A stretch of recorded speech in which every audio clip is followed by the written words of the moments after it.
На прак на првите берби од зелката од Министерството за земјоделство велат дека будно ги следат тековите. Истовремено велат дека бараат алтернативни пазари преку средби со амбасади и други контакти. 4300 денари по хектар зелена нафта по претходно утврдена методологија за работа и однечување на трошоците се дел од мерките кои министерот Николовски денеска од Струмица рече дека ќе одат во насока на намалување на производствените трошоци на земјоделството.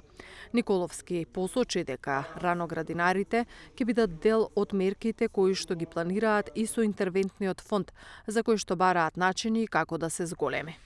Ние ги следиме сите, како што кажав, и состојби на пазарот, но и цените на репроматеријалите, на сето она што е потребно за земјоделското производство. Од тој аспект во годишната програма за директна поддршка на земјоделството преземавме обврска и веќе усогласена методологијата за доделување на зелена нафта со актуелните цени на горивата, на нафтата, и во тој дел 13% е зголемено само со ова усогласување износот кој што и градинарите ќе го добиваат по хектар во делот на зелена нафта. Мислам дека околу 4300 денари е по соодветната методологија по хектар. Меѓутоа во собрание се наоѓаат измени соодветни на Законот за земјоделство и рурален развој. Зелената нафта, кажав дека доколку собранието го усвои законот да може да доделуваме повеќе од 50%, ние за оваа година ќе се избориме во тој дел да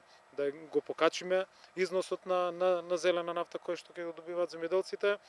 Вчера владата ја усвои програмата за интервентниот фонд и таму се мерките кои што социјалните групи или земјоделците, сточарите со кои што во изминатите 2 месеци имавме интензивни состаноци. Земјоделците се загрижени дека се уште немаат конкретни информации каде ќе заврши нивното производство. Бараат и финансиска поддршка за набавка на репроматеријали, чии цени, како што велат, рапидно се пораснати. Министерот најпрв да ни најде пласман, да се најде пласман за производството, да се намалят некои ѓубрива, да ни дадат некои субвенции, така да може да со нафта еве криза во туби не дават, мораме со трактора да одеме на бензинска. Јас имах личен случај што морах лично и моторот да го однесам да го напонам завадена на бензинска, значи не ни дава во туби. Значи се страќаваме со низа многу проблеми, па затоа ќе го замолиме министерот да ни излезе во сусрет колку толку да ни помогнат.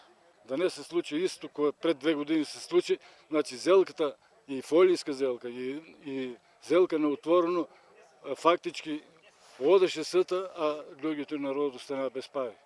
По 2 и 5 динара. Затоа треба да се преземат мерки на време. Самото Министерство за земјоделие и трговците и дел од земјоделците на насочено така да се поминат проблемите и на двете страни. Знаеме, значи тешко е, војно си е војна, а и од друга страна па и ѓубрето е веќе скапа.